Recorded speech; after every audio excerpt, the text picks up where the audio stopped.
At a railway station, a train had been standing for many days. A big parrot builds its nest on it. Then it lays eggs in the same nest, and after a few days, small chicks hatch from the eggs. The parrot was happy. One day, the parrot goes to get food.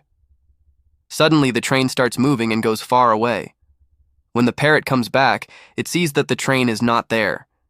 The parrot starts searching for its children everywhere. The train had already left.